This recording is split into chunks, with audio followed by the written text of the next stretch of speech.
मागचे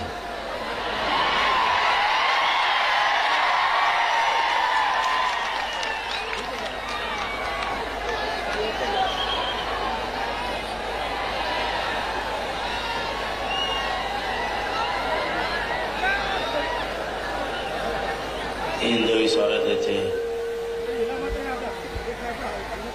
संस्थापक राजे छत्रपती शिवराय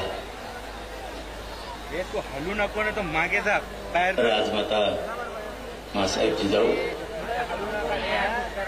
धर्मवीर छत्रपती संभाजीराजे कॅमेरा महाराष्ट्राची धाकटी पंढरी श्री क्षेत्र नगर नारायणगडाच्या चरणी त्रिवार नतमस्तक होतो. आपल्या नारायणगडाचे मठाधिपती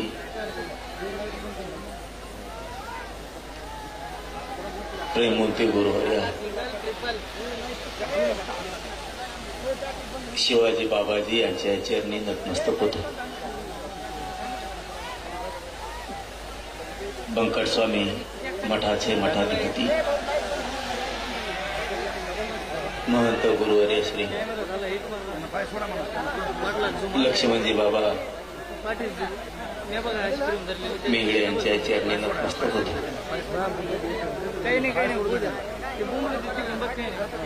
आणि या पवित्र नारायणगडाच्या कुशीत जमलेल्या राजकीय सामाजिक शेतकरी सर्व माझ्या बांधवांना मानाचा ईश्वर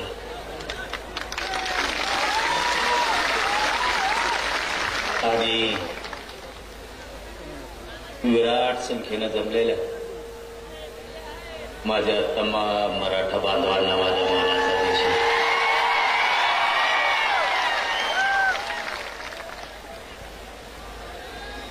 आज खासदारांपासून आमदारांपर्यंत सगळेच बांधव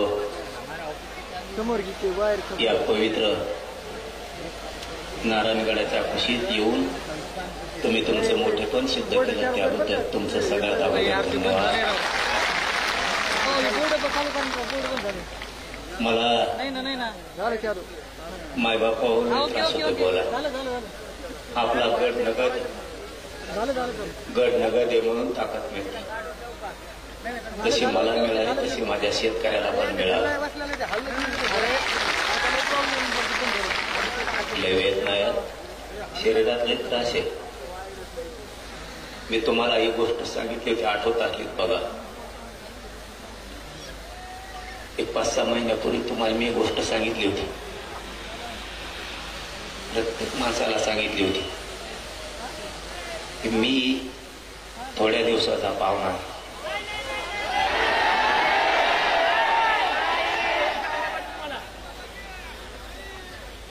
आणि आपण मुंबईला जायची हाक दिली. कारण मी एक गोष्ट तुम्हाला सांगितली होती, शेवटी शरीर हे काही सांगता येत नाही. माझ्या गरिबाच्या लेकराचं मला आयुष्याचं कल्याण करून द्या, मुंबईला चला. कारण मी अलीकडल्या कॅमेऱ्याचं त्याच वेळेस एक गोष्ट सांगितली होती. पूर्ण झूम केले सर. मी आहे तोपर्यंत माझ्या समाजाच्या लेकराला आरक्षण दिलेलं मला बघायचं. माग कुणी हटवू नका, कुणी माग सरकू नका, अशी संधी कोणा सोडू नका हे मी तुम्हाला सांगितलं होतं. तुम्ही आता साथ दिली तर माझ्या समाजाच्या लेकरा बाळाचं मी आयुष्याचं कल्याण करू शकतो.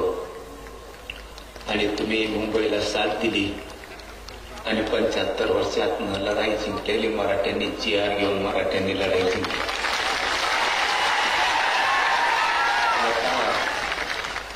आता मला चिंता नाही. ओके ओके चालतं. मी आता थोड्या दिवसाचा पाहुणा असो किंवा लई दिवसाचा, मला त्याची चिंता राहिली नाही आता. कारण जे जीवनात येऊन जे सिद्ध करायचं होतं ते मी केलंय. तुम्ही पहिली प्रेम लावायची होती, मी 2-3 ह्याची माझी करतो. गरीब मराठा समाज खूप होरपळत होता. तो होरपळताना बघवत नव्हता. मी कधी ओके ओके करतो. नाटक केलं नाही. मी कधी समाजाला खोटं बोललो नाही. हा ओके चालतंय. ते गोष्ट कधी एखाद्या वेळेस 1-2 पावलं माग पुढं सरकलो असं. झाली का शेट? ओके चालतंय. एखाद्या अगदी चूक झाली पण असं. ओके चालतंय. पण मला दिसत होतं ओके समाज लई तडफडतोय. लेकीवाडी हलू नका कॅमेरा. पोरं बाळ जर मोठे करायचे असले तर शेती बरोबर त्याला अडचणाचा आधार देणं गरजेचं. आणि रात्रंदिवस माझ्या समाजाचा हट्ट होता, इच्छा होती त्याच्या लेकरा बाळाला नोकरीपासून शिक्षणापासून लाभ राहायला लागून.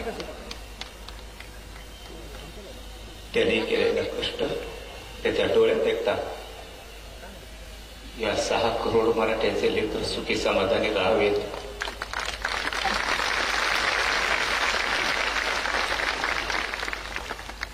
कधी शांत बसलो नाही. पूर्ण आयुष्य तिच्यावर. आता मला काही वाटत नाही. खूप जणांनी सातारा संस्थान म्हणजे पश्चिम महाराष्ट्र आणि हैदराबाद व्याजक म्हणजे मराठवाडा. इथला जर मराठा आरक्षणात गेला राज्यालाच नाही तर देशाला येडा टाकायची ताकद या मराठ्यात आहे म्हणून मिळू देत नव्हतं. आपले आणि दुसरे तर विरोधात गेले हो. आपल्याने ते तरुण नको व्हायला होतं. झाली असं नाही कधी चूक, पण जीव येऊ धरणीला टेकला तरी माग हटलो नाही हे त्यांनी फितोरांनी समजून घ्यायला पाहिजे.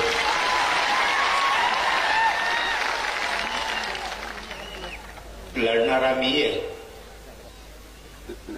लढणारा माझा समाज आहे. तुम्हाला ऐकून तुमच्या रक्ताशी गद्दारी करून जर मी मोठा झालो असतो मग तुम्ही फितोरी करायला पाहिजे होती. तुमचं रक्त आमचं असून सुद्धा इतकं भेसळ रक्तासारखं तुम्ही कसं वागला हे मात्र मराठ्याला नाही कळालं.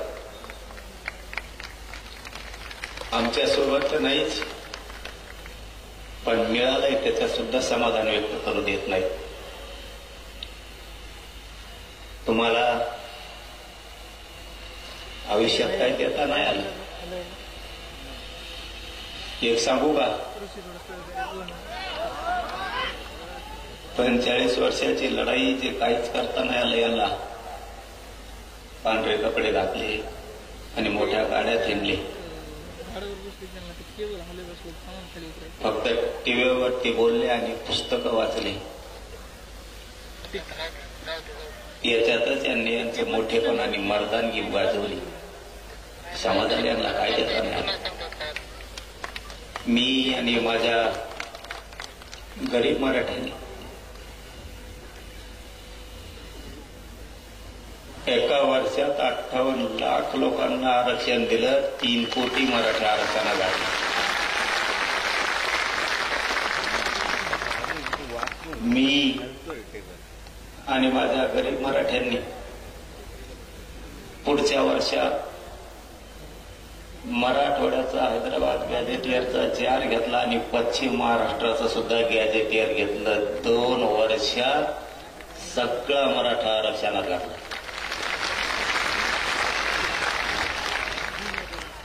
आणि जे खरं सांगतो तुम्हाला, पटून घ्यायचा, पोरं आपल्याला मोठे करायचे. नाव ठेवणाऱ्याला लेकरं बाळा नाही मोठे करायचे. आपले लेकरं बाळा आपल्याला मोठे करायचे. जे मिळालंय ना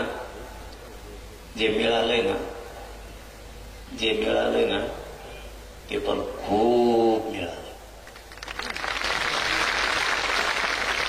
गावाचे गावं निघायला लागले, राहिलेले निघते. समाधानी राजा, ओताळ वागायचं नको, कुणीतरी सांगायचं सगळंच पाहिजे. आपल्याला मग लोक सगळंही मिळून द्यायनात आणि थोडं थोडं पण मिळून द्यायला. मी आणि माझा समाज आम्ही बरोबर आमच्या पद्धतीला जाऊन डावं टाकून सगळ्यांच्या मुडक्यावर पाय दिले. थोडं हुशारीने चला, खाताना विचार करा गरम आहे का गार झाला. नको बरं, समाज डुबल असं वागायला नको. आपण दसरा मेळाव्याला जमतो, सभाला जमतो, अंतरवालीत जमतो, मुंबईत जमतो, मजा म्हणून नाही. सांगितलेला तुम्ही विचार सांगितलेला मी जपून ठेवायचा आणि मी सांगितलेला तुम्ही जपून ठेवायचा, तरच मोठे होत नाही. तर काय अर्थ नाही. नुसतं आलो, बसला, इकडं तिकडं फिरला, झाडाखाली गेला, पुन्हा सभात येऊन बसला. मराठ्यांनी चतुर हुशार व्हायचं, टंगळ मंगळ बंद करायची, बावचाळ्यावरी वागायचं बंद करायचं. लई समाज पुढे न्यायचा. एक शब्द सांगतो तो आज पक्का घेऊन जायचा इथं. मराठ्यांनी यापुढं शासक बनायचं आणि प्रशासक पण बनायचं.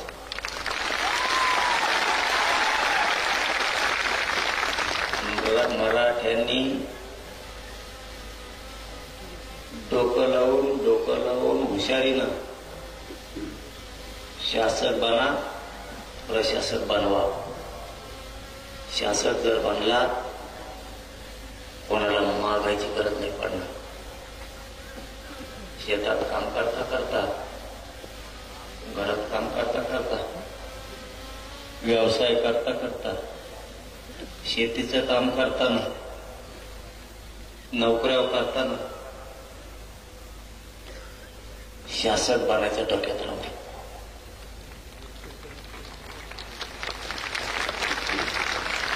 तुमच्यावरती दारिद्र्याचा आलेला घर जर काढायचा असला, तुम्हाला शासक बनावं लागणार आहे. कुणी डोक्यावर हात फिरेला, कुणी हातात हात दिला, कुणी चहा पाजेला म्हणून आपण मोठे नाही होणार. या दसऱ्याच्या निमित्तानं सांगतो, जातीला सांभाळायचं असलं, जातीच्या अडचणी दूर करायच्या असल्या तर तुम्हाला शासक बनावं लागेल. आणि प्रशासकही बनावं. प्रशासनात एवढी ताकद आहे, दादा जरी असला तरी आता जोडून प्रशासनासमोर बनावा.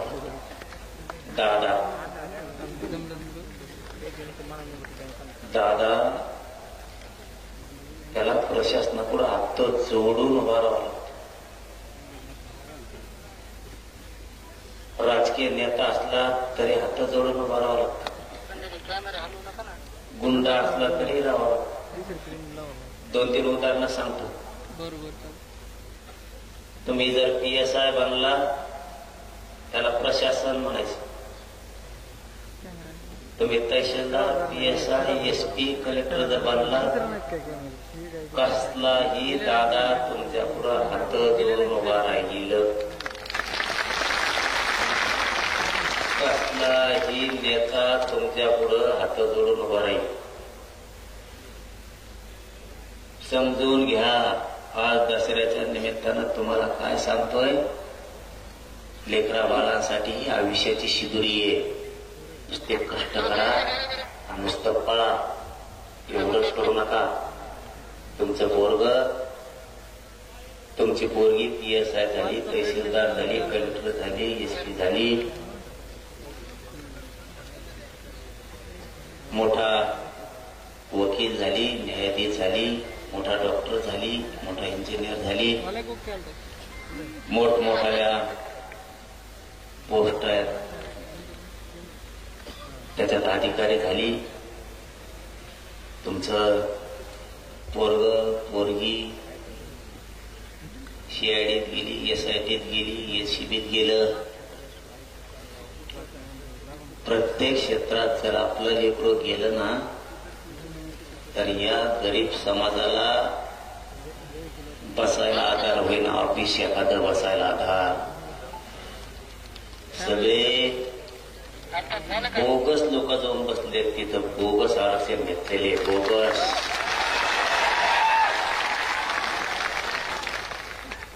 हाय का डोकं ठेप्या तुमचं? लोक जातीचं काम करायचं असलं, सत्ता असो नाही तर नसो, बरं का, बरोबर, सत्ता असो नाही तर नसो, प्रशासनात जर आपले अधिकारी असले ना, राईट फुटात ठोके द्यायचे. सत्ता असो नाही तर नसो. म्हणून आजपासून एक गोष्ट लक्षात ठेवा, आता आपल्याला प्रशासनात लोक घालायचे, खूप पोराने पोरी अधिकारी करायचे प्रत्येक क्षेत्रात. आणि दुसरं, तुम्ही शासक बना, कोणाला फोन लावायची गरजच नाही, लगेच काम. सगळे बसले त्यांचे, आपल्या घातले दारात येडी. चूक तुमची आहे. कशी चूक आहे सांगू का? सांगतो तुम्हाला चूक आहे तुमची. तुमच्या डोक्यातली दया माया जाय नाही. तुमच्या डोक्यात किडे पडले, किडे. तुमच्या डोक्यातली दया माया जाय नाही. एखाद्याने जर आपल्या जातीचा अपमान केला, बोलायचं काही व्हायना, पण मरूस तर त्याला झटका दाखी द्यायचा. मरूस तर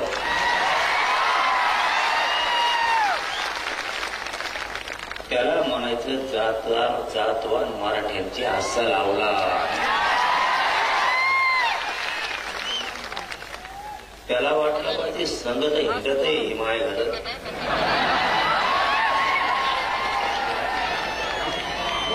पण इतके मायाजवळचे लोक फोडून येणे मला पाळलं कसं? तुम्हाला कडवट बनावं लागन. एक उदाहरण म्हणून सांगतो बाबा, मी बंद करतो थोड्या वेळात. आता बोलू का? शेतकऱ्याचा राहिला आणखी नारायणगड देशातला ऐतिहासिक दसरा मेळावा असा आहे की त्याने शेतकऱ्यासाठी लढ्याचे निर्णय घेतले. ते पहिला दसरा मेळावा आहे.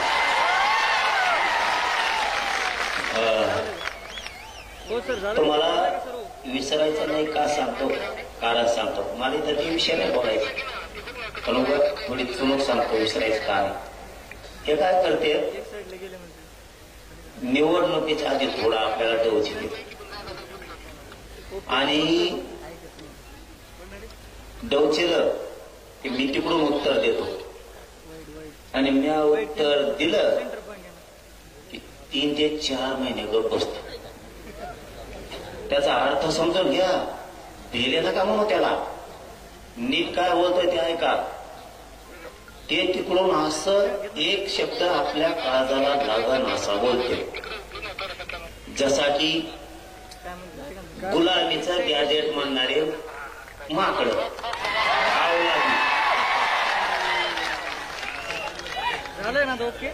ज्या धिकार अवलादी गुलामीचं गॅजेट म्हणायचं आणि 3-4 महिने गप बसायचं. मी काय सांगतो नीट ऐका. ते एकटंच नाही, असे जे जे बोलते त्यांच्याबद्दल सांगतो. तुम्ही ना किडे पडलेले डोक्यातले जाळून टाका. देणठो जरा काय ते. बर, आता मी सांगितलं मग त्याला उत्तर, आमचं गुलामीचं गॅजेट हे. मग इंग्रज काय तुमच्या घरात राहत होता का?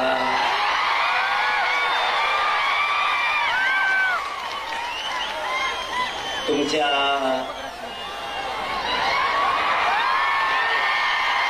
परिवारात नाही का?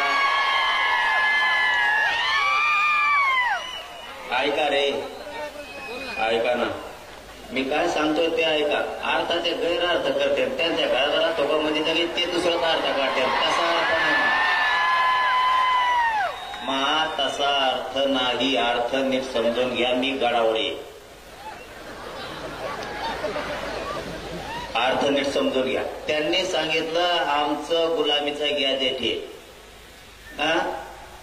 त्या नागतोडीला मी बोललो का? नाही बोललो. कोणाला बोट लावायची गरज आहे का? आणि मग मग मी बोट सुरू केल्यावर त्याच्यासाठी लोकांच्या लेकरा बाळाला तुच्छ लेखायचं नाही. तुम्हाला त्याचा अर्थ कळतो का? गुलामीचं गॅजेट आपल्याला लागू केलं म्हणजे गॅजेट गुलामीचं होतं, म्हणजे आपले लेकर सुद्धा गुलाम समजता. खरे हराम करो तुम्ही आमचे जे जे त्या पक्षात काम करतात तिच्या संग कामं करतात. त्या मराठ्याच्या पायदाशी कोण कोण आहेत? हे मराठ्याच्या पायदाशी हो. तुमची खास पायदाशी आहे ना तुमची, तर तुमच्या पोराला तुमच्या जातीला गुलामीच्या अवलाद म्हणलंय. करतो का प्रचार? झक माऱ्या. अरे 10-5 लाखाच्या कामासाठी कवरसाठी तुरे स्वाभिमान जागा ठेवले. तो जातीला घाण बोललं गेलं, घाण. तुझ्या जे जे तिथं त्या पक्षात तिच्या सोबत काम करतात त्यांच्यासाठी सांगतोय. खास तुमच्या अवलाद जर मराठीची असली ना आता, तर तुमच्या मराठ्याच्या लेकराला गुलाम म्हणलंय, गुलाम. मग आपली जर गुलामीची पैदाशी असं जर त्यांचं म्हणणं आहे, तर मराठ्यांनी तिथं कशाला झक मारायला काम करता? तुमचा स्वाभिमान जागा व्हावं द्या ना. अरे गेलं राजकीय करिअर खड्ड्यात, गेलं 10-5 रुपयाचं काम काढी लावीत. असं जातवान मिशा पिढीणाऱ्याची अवलाद आहे. कशाला कोणाच्या पायाखाली काम करता? पायाचा ठोल. आता त्यांनी काय सांगितलं? गुलामीचं गॅजेट कशाला लागू करता? मोगाचा प्रश्न अर्धवट राहिला, तुम्ही तिसरं जोडीता म्हणून सांगतो. मग आता आमचं गुलामीचं गॅजेट हे निजामचं. बर ठीक. मग इंग्रज काय तुमच्या परिवारात राहत होता का घरात राहत होता? त्याचं कारण काय? तुमचा परिवारातला आहे का त्यो? निजाम आमच्या परिवारातला नाही म्हणून गुलामीच. मग आता इंग्रज हे तुमच्या परिवारातला आहे का म्हणून 1931ची जनगणना घेतली, तुम्ही त्याच्या जीवावर आरक्षण घेतलं. तुम्हाला तरीच आरक्षण दिलं इंग्रजाच्या जनगणनेनं. इंग्रजाच्या जनगणनेनं आरक्षण दिले तुम्हाला. मग तुम्ही कोण असं आम्ही म्हणायचं का? म्हणलो नाही, म्हणलो नाही. आपण तुमच्यासारखे बिघडलेल्या रक्ताचे नाही. म्हणलो नाही, म्हणणार नाही. म्हणायचं का असं म्हणलो. तुम्ही डायरेक्ट म्हणले आम्हाला, पण आम्ही म्हणायचं का म्हणलो. बर, याच्या पुढे जाऊन आम्ही असं म्हणलो का की बाबा आमचं गुलामीचं गॅजेट हे. मग तिकडं राजस्थानला अकबर बादशाहकडून पळून आला, तर इकडं तुम्ही निजामाची चाकरी करायला लागला. आम्ही असं म्हणायचं का म्हणलो नाही का म्हणलो नाही भेद फेत नसतो शांतपणे शिकायचं नाही गप बसलेलो म्हणून गप्पेत तुम्ही फक्त फेसबुक व्हॉट्सअपला लिहू शकता ज्या दिवशी सुरू होईल ना त्या दिवशी तुम्हाला मी कळाल काही बोलता माझा डेली नीट करायची ताकद आमच्या मराठ्यात आहे काही बोलता आम्ही म्हणलो का तुम्ही राजस्थानला होते तिकडं बादशाह अकबर होता आणि त्यांनी लय ठोकळं दांड केले तुम्हाला मग पळून इकडं महाराष्ट्रात आला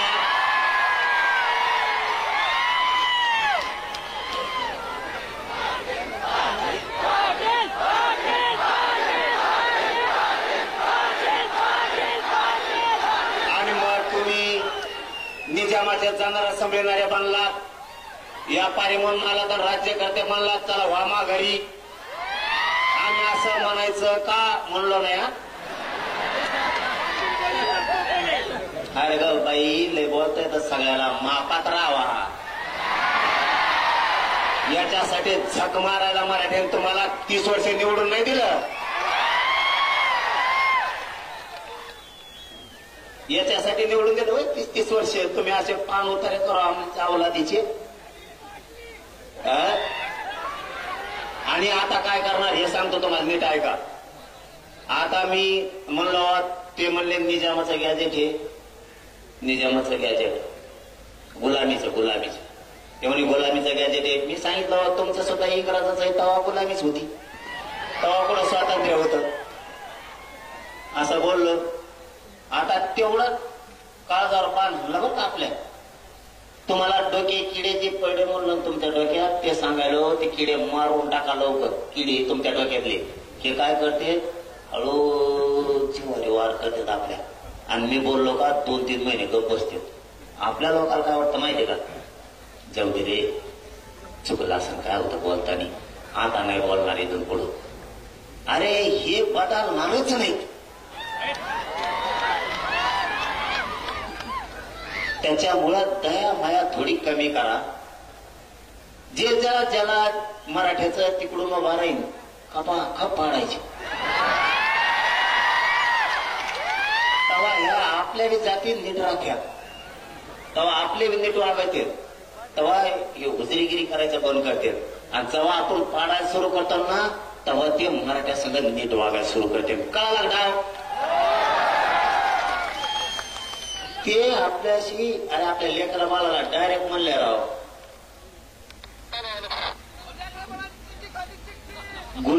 गुलामी आपल्या लेकराला डायरेक्ट गुलाम म्हणलं गेलं त्याचा अर्थ असा होतो आणि मग तुम्हाला लेकरा बाळापेक्षा मोठे ते आहेत का म्हणून गपजारी बसले ते आपल्या मीडियात बोलतेच जाईल आणि लोकात म्हणते चुकलं तर काही तू पुढं नाही बोलणार मीडियाने ऐकलं ते आणि मग लोकात बोलून काय करतो मीडियात म्हणा मग सोडून देतो आम्ही हे जिवारी वार करतात कळून देत नाही तिसरा मुद्दा 2 सांगितले शासक बना प्रशासक बनवा दुसरा सांगितला येऊ इथून पुढे जेव बोल त्याला सोडीत जायचं नाही तिसरा मुद्दा आहे महत्वाचा कधीच आजपासून ओबीसीला दोष द्यायचा नाही बघा डोक्यात उजाड पाडू घ्या आपण काय करतो एक जरी नेता बोलला तरी आपण म्हणतो ओबीसीचे नेते घाणे ओबीसीचे नेते नाही याच्यात ओबीसीचा काही समान नाही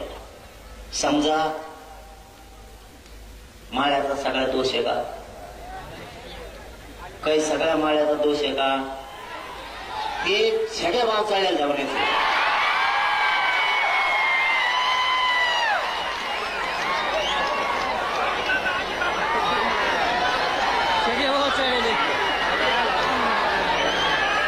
त्याला काय करायचं आता त्याला म्हशीवणी थोडे दिवस पाण्यात बांधायचं त्याला मी बांधितो थांबा तो मला नीट होणार रे मी नीट व्हायणार रे शरीर मला साथ द्यायला नाही यांचा दुमटा काढायला मेले पक्का लावले का नाही 150 पावणे 200 कामाला लावले का नाही रे नुसते तज्ञाला घेऊन बसत येत याला काय झालं त्याला काय झालं, ते कसं काय बसलं हे कसं काय बसलं, कुळातच कम घेतले, बिगर कुळाचे कम घेतले, सगळं गॅजेटच कम लावलं, मग मराठीत आत गेले. आत नाही जातात का बाहेर तरी कवर तो होय ना बाहेर तो. आता इथून पुढं ज्या जातीचा माणूस बोलल त्याला ओबीसीचा नेता नाही म्हणायचा. येथून पुढं एक देण्यात घ्यायचा घडवून जाणाऱ्या प्रत्येक महाराष्ट्रातल्या माणसाने ओबीसीचा नेता बोलला ते काय करताय चाभऱ्यापणा हे आत्ताशी आपल्या डोक्यात आले. आमच्या ओबीसीवर अन्याय होतो, मग आपण सगळ्या ओबीसीला बोलवतो का नाही? ओबीसीवर अन्याय नाही. याचे लाभार्थी थोडी जात आणि ह्यो दोनच धरून मागायला जायचं. ओबीसी इथून पुढं बोलायचं नाही. समजा उदाहरणार्थ इथून पुढं आता इथून पुढं लक्षात ठेवा, समजा आता थोड्या माळी आणि थोड्या माळ्याचा नेता छगन भुजबळ, बाकीच्या नेत्याने काही केलं, बाकीच्या माळ्याने काही केलं का आपलं? उगाच उगाच सगळ्यांची गिरतो आपण. छगन भुजबळ आणि त्याचे लाभार्थी माळी तेवढीच जात, बाकीच्या माळी आपली. धनगराचा नेता आपल्या विरोधात बोलला, धनगराचा नेता आपल्या विरोधात बोलला. समजत आहे तुम्हाला मी काय बोलतोय? धनगराचा नेता आपल्या विरोधात बोलला, सगळ्या धनगराचा सन्मान नाही. ते थोडं ते 10-5 त्याचे धनगराचे लाभार्थी आणि त्यो बाकीच्या धनगराला देणं घेणं नाही. त्यामुळे इथून पुढं जो जातीचा बोलल ना त्याला त्याच्या जातीत तोलायचा, आता ओबीसीत तोलायचं नाही. म्हणजे बाकीच्या ओबीसीचा बिचारे लवार कुंभार ढोवार काजी असते, धोबी परी नावी जेवढे जेवढे या लवकरच उगाच गावासाठी किडे लागणंच काम नाही. आणि सगळ्या ओबीसीचा फायदा 2-3 घेते ही एक लक्षात ठेवा. एक आता चौथा मुद्दा सांगतो. आपल्याला 7-8 दिवसापूर्वी विखे पाटील साहेबांचा फोन आला आणि त्यांनी सांगितलं की बाबा तुम्ही दसऱ्याला आंदोलन डिक्लेअर करणार हैदराबादच्या गॅजेटसाठी आणि सातारा संस्थांसाठी. मी नारायणगडातल्या सगळ्या बांधवाच्या साक्षीनं सांगतो,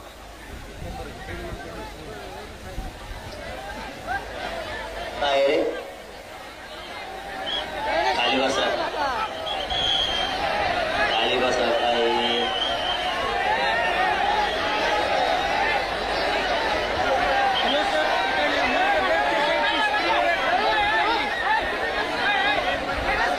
रे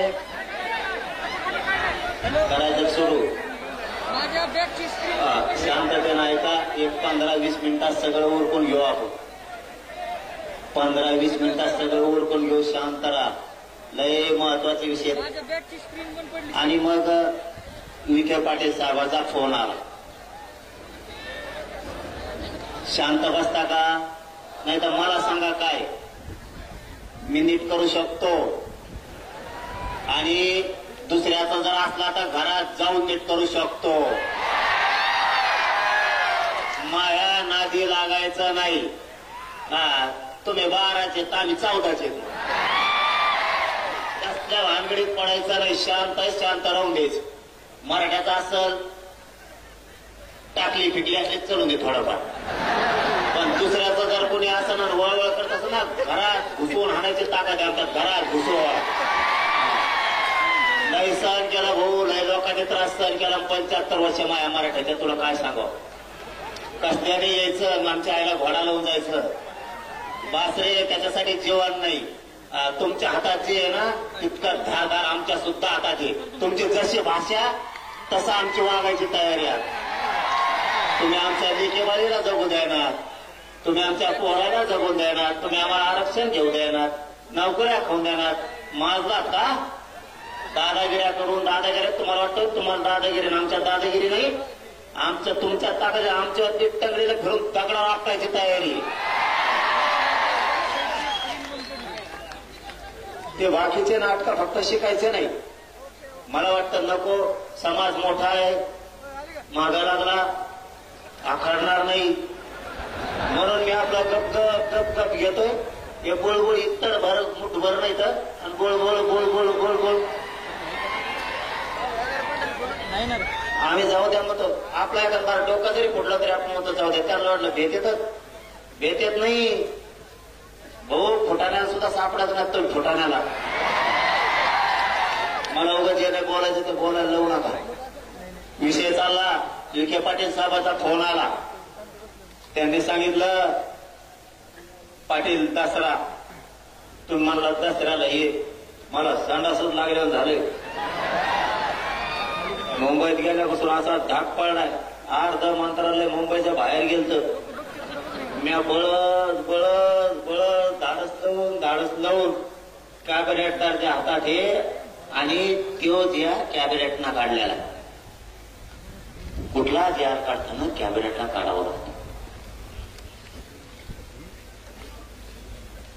आणि एखाद्या जर उपसमितीने काढला, उपसमितीला अधिकार आहे का नाही काढायचा हेही बघावं लागतं. जर उपसमितीला एखादा जार काढायचा अधिकार आहे तर ते कॅबिनेट असावायला लागते. उपसमिती सगळे कॅबिनेट हे. त्यामुळं विखे पाटील साहेबांनी सांगितलं, पाटील गावागावातल्या समित्या नियमांच्या राहिल्या, थोडं शिबिर पण घ्यायचे राहिले, त्यांना सविस्तर सांगायचं. काही अधिकाऱ्याच्या लक्षात येत काहीच येत नाही. म्हणलं ठीक आहे, खरं सांगा फक्त. म्हणलं मी माझ्या मराठा नारायणगडावर बोलत. ते म्हणले फक्त एक अतिवृष्टी JR प्रमाण मराठ्यांना आरक्षण दिलं जाईल. ठीक आहे म्हणलं, मग म्हणू का मीडियात? ते म्हणले मान. माझं असं म्हणणं आहे, आपण आता डिक्लेअर करणार होतो तर टाकू. महिना 15 दिवस जमान का? म्हणले ते गॅजेट प्रमाण देतो. आणि तुम्हाला काम सांगतो आता. कुंकड हिंडा तरी आयला माय आता चालय नाही रे. तुम्ही कुठं हिंडा तरी कुठं चालले? काय याची नुकती केली तिकडं काय वास यायला तुला? बाबानी नगद इथं नगद नारायणगडावर नगद हे बोलता यायला लागलं मला. मला चालता उठता येत नव्हतं. संभाजीनगर पासून डोळ्यात धारा होत्या माहीत थोडी असतात. इथं लय शक्ती अपार बाबा. इथं सोपं नाही. इथं जर खोटं केलं ना कार्यक्रम होतो हो माणसाचा. इथं नगद हे, इथं लई येडेव करीत जाऊ नका. माय हात जोडून तुम्हाला विनंती आहे. गड म्हणला असं आपण म्हणायचं, हा बाबा तसंच. नगद हे नगद. आणि आपली प्रतिष्ठान आपली इज्जत आपणच वाढायची रे भावा. आपल्या गडाची इज्जत आपणच वाढायची. रुसायचं नाही, फुगायचं नाही. रुसलं तरी बाबाकडे यायचं, सांगायचं मी तुमच्यावर रुसलो. मग तुमचं पटलंच नाही. बाबाजवळ पायावर जायचं, बाबा सांगायचं मी रुसलो. आणि बाहेर जाताना म्हणायचं रुसा सोडून दिला. सोडून दिलं म्हणायचं मी दाटून रुसलो होतो. उलशी वागायचं शिका. वागावं लागल. सांगतो तुम्हाला, गॅजेटियर प्रमाणे द्यायला तयार आहे असं त्यांनी सांगितलं. पण तुम्हाला एक काम सांगतो तेवढं का. महाराष्ट्रात सारखे आडनाव असणारे लोक,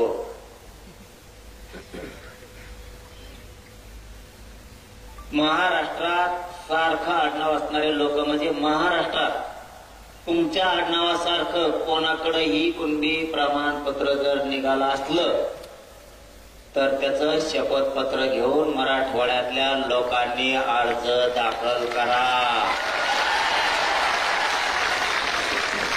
नुसतं बोंबलू नका. आरक्षण नाही काम करा. पुन्हा एकदा सांगतो, नीट देण द्या. ए मागचे काय बुलबुल करता रे, हालू नका. काय उपयोग मुंबईत जाऊन, काय काय मुंबईला तुमचं आता काय सांगावं तुम्हाला.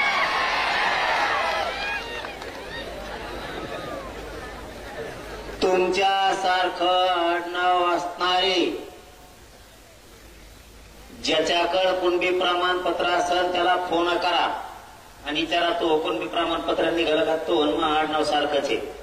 त्याचं कारण सांगतो. तुमचं आडनाव जसं आहे तसंच ज्याच्याकडे महाराष्ट्रात कुणबी प्रमाणपत्र असेल ती तुमची भावकी आहे. 1 2 तुमचे त्याचे नातेसंबंध आहेत. 3 तुमचं आणि त्याचं कुळ एक आहेत ना ठेप्यावर सगळे. अर्ज गवा करता रे, नुसते म्हणता आरक्षण नाही अर्जच करेना. मला दिवाळी दिवस सगळ्यांनी अर्ज केलेले पाहिजे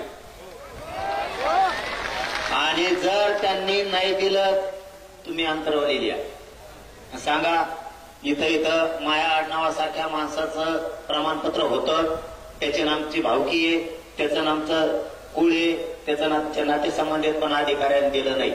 मी जाणून तेव्हा अधिकारी जा.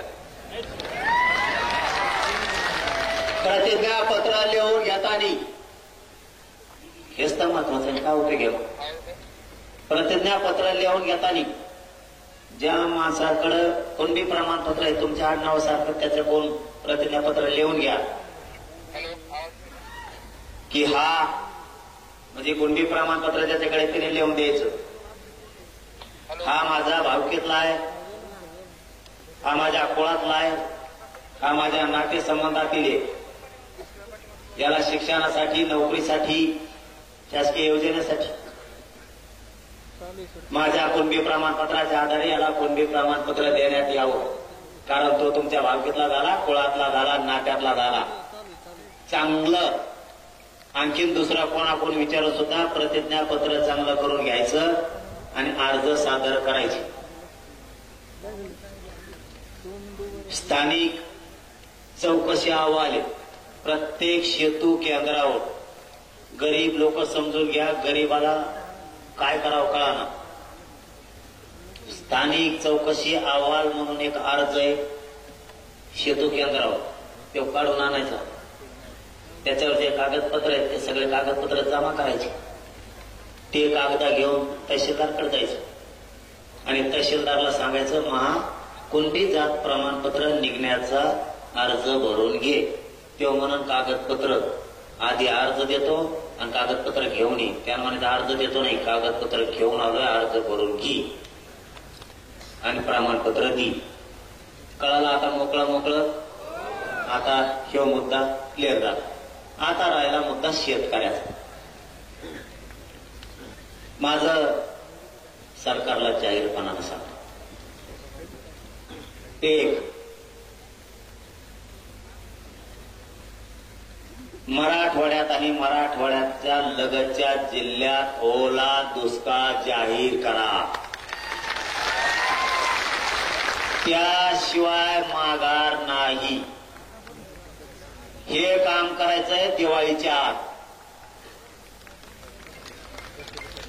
सरकारनं हे काम दिवाळीच्या आत करायचंय. दुष्काळ ओला दुष्काळ जाहीर करायचा. 1 70,000 रुपये शेतकऱ्यांना हेक्टरी भरपाई द्यायची कॅश. पिकं जळाले ना पाण्याने 70,000 रुपये हेक्टरी कॅश द्यायची. मुद्दे झाले 2 म्हणून जरा काय बोलतो ते करतो. त्यामुळे तुम्ही मुद्दे ध्यानात ठेवा. आता तुम्ही समजायचं आता मात्र शेतकऱ्यांची खरी फाईट सुरू झाली. आता समजायचं तुमच्या पदरात पडलं, आरक्षण पडलं नाही आणि मी म्हणलेलं हे पडत म्हणून समजायचं. फक्त आता तुम्ही नीट डोकं लावून ऐकायचं आणि वेळ द्यायचा. वेळ देणार का? पहिला मुद्दा सांगितला दुष्काळ ओला जाहीर करायचा दिवाळीच्या आत. दिवाळीच्या आत 70,000 रुपये हेक्टरी द्यायचे. कोणाला? शेतकऱ्याला पण सरसकट.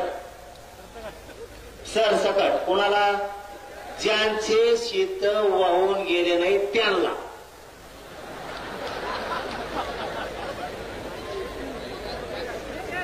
शेत वाहून गेले नाही त्यांना म्हणजे त्यांच्या शेतात पाणी साचलं, पीक जळून गेलं, म्हणजे त्याचं 70,000 रुपये हेक्टरी नुकसान झालं. आता राहिला दुसरा, ज्याच्या नदीच्या शेजारचे वावर होऊन गेले आणि पीक होऊन गेलं, त्याला 1,30,000 रुपये भरपाई द्यायची.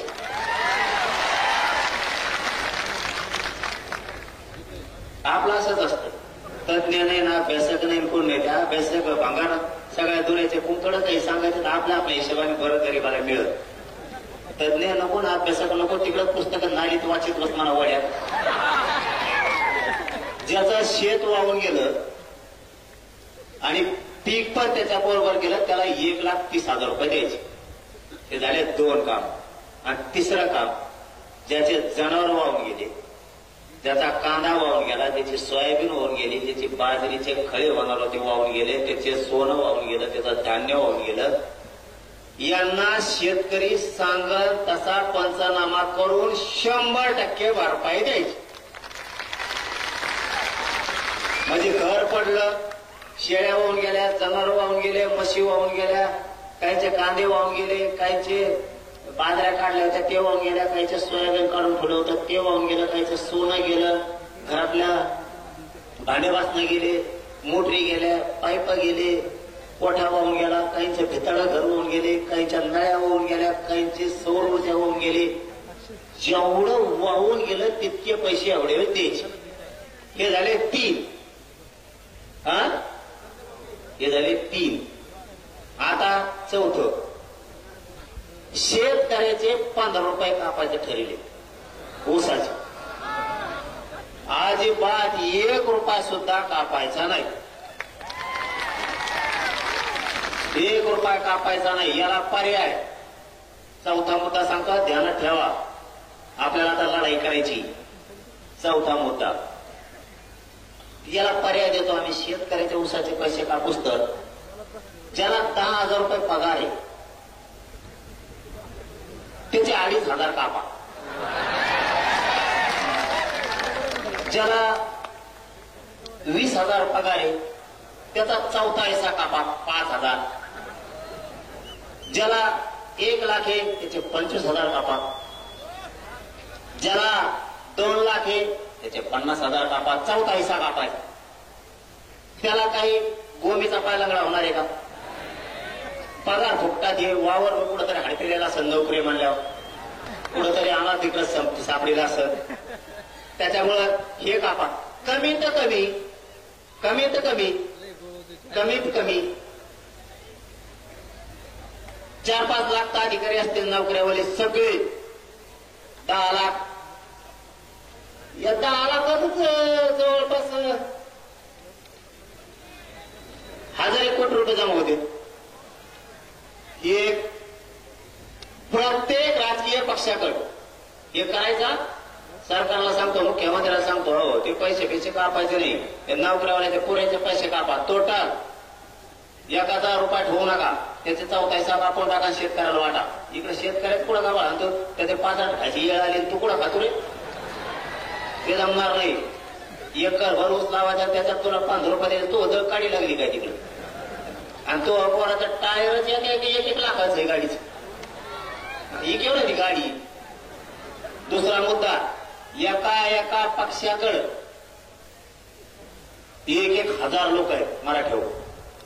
निवडणुकीच्या दिवशी म्हणतात 500 कोटी ती नाही देतोय, कंपनी बंद पाडी. आता रोग आला का सरकारला? जेवढे व्यावसायिक उद्योगपती येतं, राजकीय लोक येतं, खासदार आमदार येतं, मंत्री येतात, यांच्याकडे प्रॉपर्टी 1,000 कोटीचे आहेत ना. 1 एकर ऊसावाल्याचे 15 रुपये कापी तू कशाला? आता देवेंद्र फडणवीसची प्रॉपर्टी कमी असेल का? काढल्यावर आरती दान शेतकऱ्याला. अजित पवारची कमी आहे का? अजित पवार तिकडे काढी लागली का? त्याचे कापे हो. शिंदे साहेबांकडे काही रोग आलाय का? त्यांची कापी हो प्रॉपर्टी. उद्धव ठाकरेकडे काही कमी पडलं का? त्यांचं कापी हो. शरद पवारकडे पुरी काळीच लागली का? त्यांची कापी हो. काँग्रेसचे येत नाना पटोले, सोनिया गांधी, इंदिरा गांधी, ते कोणता गाव लाल भडक गांधी, दुसरा कोणता आहे तो त्याची कापी हो. यांचं प्रॉपर्ट्या कमी आहेत का? हा ते आंबाडी त्याचं तेल मीठ बंद करा ना. सगळं त्याचे पंप येत. त्याला म्हणा एक दिवस जे रिलायन्स पंपाचा व्यवसाय येतो एका दिवसाचा एका पंपावर 3 शेतकऱ्याला ऊस कुठं कापतो तिकडं आमचा फेसफुट पडलं पाणी हळूहळू सरा आमचं कुठं कापतो गाछ पाण्याला. तिकडं लय मोठं उतार ना. राज ठाकरेकडे काही कमी आहे का? त्याच्या सगळ्या ट्रॅव्हल चालला कापतो त्याच्या. नारायण राणेकडे काही कमी पडलं त्याला ती ऊसाचे पाताटाचे त्याच्या मुलगी. मग विजयकडे येतं, मोहिते घराणे येतं, निंबाळकर घराणे, चव्हाण घराणे, देशमुख घराणे येतं. त्या सगळ्या 2-4 पोते भरून द्या पैशाची. त्याची काडी लागली असती पुढे तर त्यात जवळ नसन तर इकडे निजामी गॅजेट म्हणणारे यांच्याकडे काही असले तर बघा. बोलायला तर उतू येतं तोंड तवाच. इकडे ती म्हणा थोडी. आणखी कोण असले तर ते वगळंटी वार एक तो काँग्रेसचा त्याच्याकडे काही असले तर बघा. ते 56 कुळे त्याच्याकडे काही पैसे असते तरी ते कुठ्याची कंपनी तर बंद पाडली. 200 कोटी दिले नाही म्हणून त्याला निवडणुकीला. असे करा ना गोळा. अंबानी कोण करा, टाटा कोण करा, तो आणखी कोण तो नाही ते टपोरा कोण आहे ते शिंदे साहेबाचे आमदार पळून घेऊन गेले ते टपोर.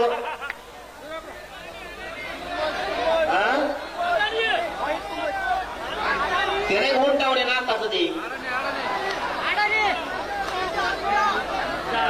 कंबोडा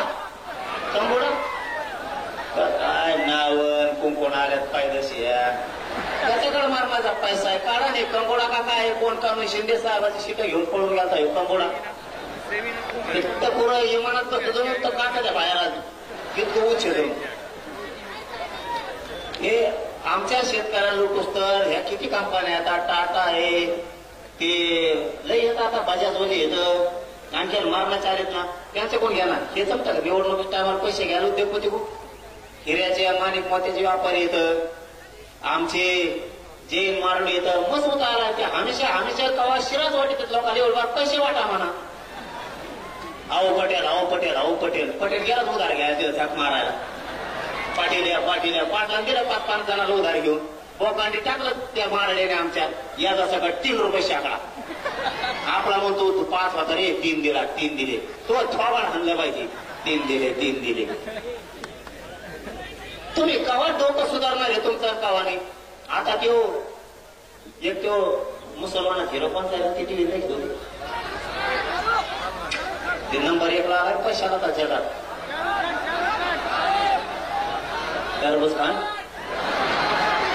शाहरुख खान हा तो देशात नंबरला 1 ला आला. तीच म्हणा इकडे जरा. हा हे नाही का जमत मुख्यमंत्र्याला. इतके हिरो येत यांच्या गाड्या लोक सांगत येत या काय कधी 12 कोटीची गाडी. आपण लोकांच्या गाडीत बसलो तर तेव्हा त्याने आलिशान गाडी घेतली. तो तुता आणला पाहिजे आलिशान घेतली. त्याच्या गाडीत बसवणार म्हणा आलिशान गाडी घेतली काय त्याच्यासाठी ज्यांना टाकत मला पैपेवा लागला रिक्षा. यांच्याकडे जर इतकं आहे हे समजून घ्या. हे विनोद नाहीये. इतके मोठमोठ्या लोक त्यांजवळ कंपन्यात यांना यांच्याकडून सगळे पैसे वसूल करा. 1000 लोक सगळ्या पक्षाकडे 1000 लोक 1 कोटी घेतले तर 1000 कोटी रुपये जमा होते एका दिवसात. मुख्यमंत्र्याला जमत नाही करायला शेतकऱ्याला द्यायला. हे झाला मुद्दा क्लिअर. एक सांगितलं ओला दुष्काळ पगार काय देते ते एका दिवसात आपलंच आपल्याला द्यायला लागेल. हे आपल्याला द्यायला. मुख्यमंत्री देवस्थानाला पैसे मागते. देवस्थान 1 कोटीची मदत करते. अरे बाबा तुमच्याकडे गाडी लागली का? तुम्हाला दुसरीकडे द्यायला आहेत का? उद्योगपत्याचे कर्ज माफ करायला ते म्हणल्या का खाल्ल्या कोण पळून गेला पैसे येऊन ते जमतं का? मग असे गोष्टी करताना विचार करा. आपला पहिला मुद्दा घ्या, मुद्द्यावर येऊ. हे बस मुद्द्यावर येऊ. तो का बिराडी का देव जर पडत तांबूटा खाली तोंडात इतक्या लोकात तांबू खाल्ली होतो का चाबरा जाऊ नाही रे. पिसून तरी द्यायचं नाही, कापारा कापारा ठेवायची पाटणला ठेवली. याने मुंबईचा असंच घायल केलं मला. कोण कंपट मला बाबा पहिले मुंबईत झालो ते रोडला बॅरिकेड लावायचे पळत होतो. अवघड कोट्टे ते पुढं जेडे ठोकेले कुठं नाही कुंकडे नारळ काढले. पुन्हा मुंबई विखे साहेब म्हणले काही काम सांगा, फडणवीस म्हणले काही काम सांगा, पुन्हा मुंबईत येऊ नका. नारायणगड खोटा नाही बोलणार. ते म्हणले कवा मुंबईला मराठा आणू नका आणि जर आणलं तर तुम्ही सोबत येते, तुमचंच ऐकत येते. आणलं तर मात्र तुम्ही आहे. एक मुद्दा ओला दुष्काळ जाहीर करायला लावायचा. 2 70,000 रुपये हेक्टरी घ्यायचे. 3 ज्याचे शेत रोडच्या नदीच्या कडेचे वाहून गेले पिकासहित 1,30,000 संपूर्ण कर्जमुक्ती. सुट्टी नाही शेतकऱ्यांना मागे सरकारचं नाही, संपूर्ण कर्जमुक्ती. 5वा मुद्दा ज्या शेतकऱ्यानं विदर्भातल्या, मराठवाड्यातल्या, खानदेशातल्या, पश्चिम महाराष्ट्रातल्या आणि महाराष्ट्रातल्या शेतकऱ्यांनी आत्महत्या केल्यात. आतापर्यंत 20 वर्षात आतापर्यंत आत्महत्या केलेल्या शेतकऱ्याच्या कुटुंबाला शासकीय नोकरी सरकारनं द्यायची. 6वा मुद्दा शेतीला हमी भाव घ्यायचा आहे, त्याच्याशिवाय आंदोलन थांबवायचं नाही. काहीच गरज नाही कोणाची. आपल्याला जर हमी भाव गेला तर काहीच गरज नाही कोणाची आत्महत्या होत नाही, काय नाही काय. फक्त आता शेतकऱ्यांना ताईट व्हायला सावध. 7वा मुद्दा शेतीला नोकरीचा दर्जा द्या. तुम्हाला हे कळलंच नसणार आहे काय. शेतीला नोकरीचा दर्जा द्या म्हणजे तुम्ही म्हणता नोकऱ्या नाहीत, नोकऱ्या नाहीत. ठीक आहे, जो शेती करेन 10 एकरच्या आतला त्याला 10,000 रुपये महिना सुरू करा. नोकरी नाही तर पोरं काता का शेतात तरी कामं करतील 10,000 रुपये. शेतीला नोकरीचा दर्जा द्या. कोणाकोणाला नोकरी लागेल 10,000 वर हात करा.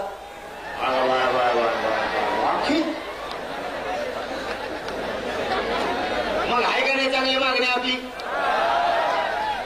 शेतीला तुम्ही म्हणता नोकऱ्या नाहीत, शेती कशी देईल पोरं. नाक तरी लागल पोरायला. शेतात काम करायचं त्या पगारामुळं. पोरं शेतात काम करणं, पोरं वावरही करायला. आणि 7वा मुद्दा शेत इकायचे नाही. शेत कोणी इकायचे नाही. आता हे जर दिवाळीपर्यंत केलं नाही, आता सांगितलेले 7 मुद्दे सरकारनं जर केले नाही, त्यात काही राहिला का आणखी. आणि 3 ट्रिगर. 8वा मुद्दा पीक विम्याला यांनी 3 ट्रिगर बसवले, ते ट्रिगर उठवायचे. पीक विमा सगळा द्यायचा.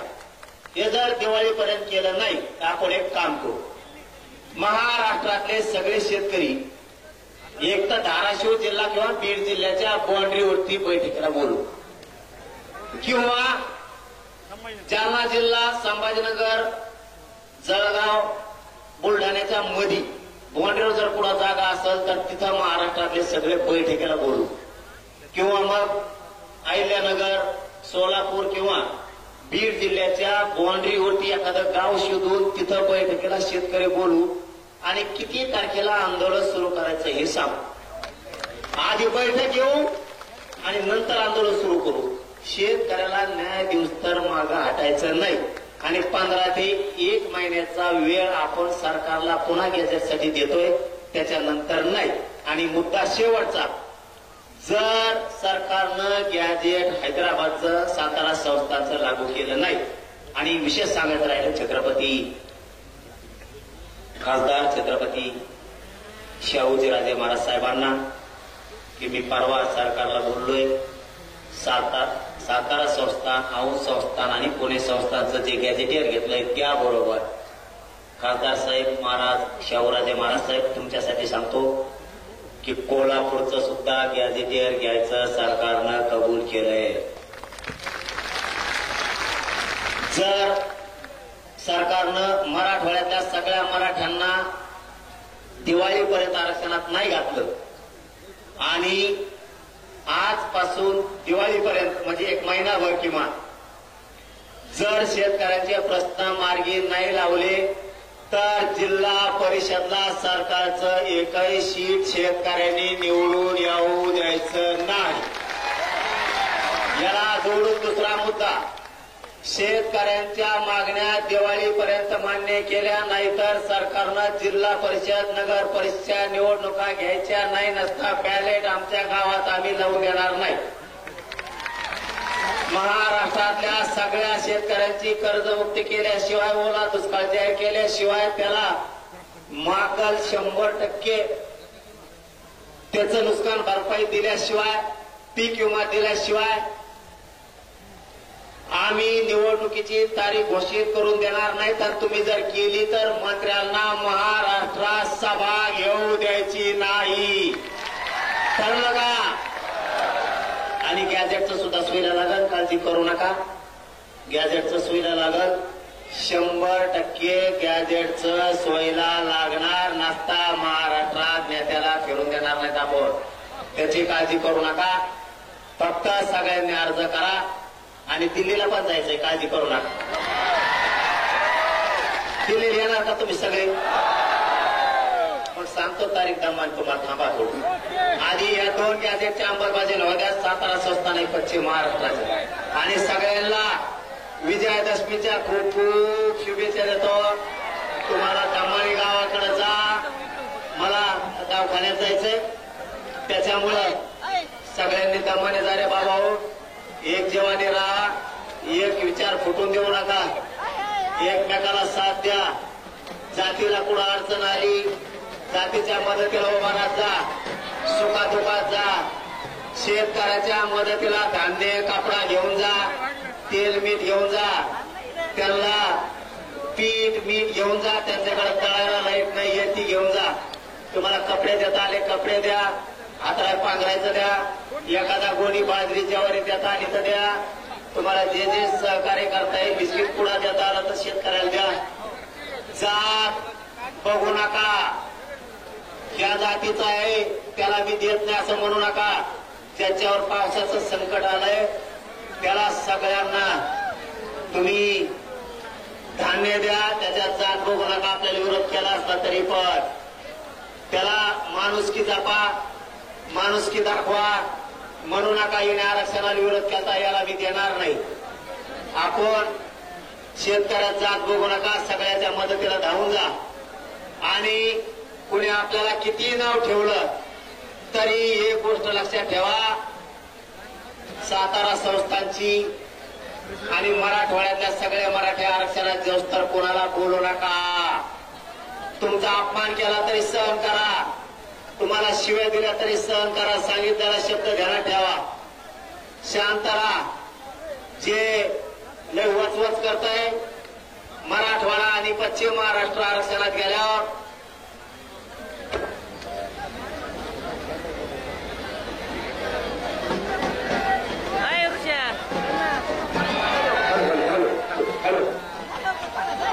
कोणी जर आपल्याला त्रास दिला, त्रास सहन करा. माझा ऐका, गरज आहे आपल्याला मराठवाडा आणि पश्चिम महाराष्ट्र आरक्षणात जोस तर एखाद्या शिया दिला, त्रास दिला तर सहन करा.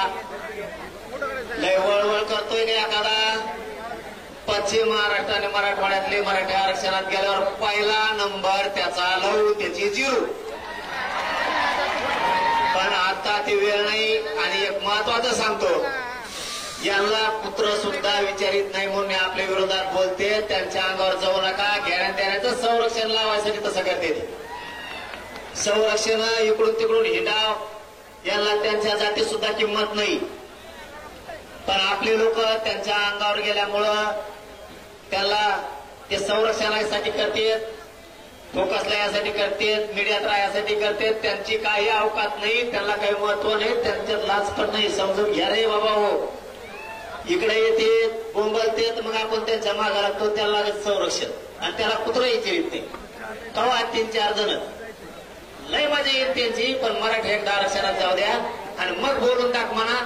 त्याला रोड सुद्धा नाही पाळता येणार. असं करू आपण, पण दम धरा, थोडे दिवस दम धरा. कोणाला काय बोलू नका, उत्तर देऊ नका, मीडियात देऊ नका, प्रत्यक्ष देऊ नका, कोणाला त्रास पण देऊ नका. ते मुद्दाम करतायत मीडियात राहण्यासाठी आणि संरक्षण लागायसाठी.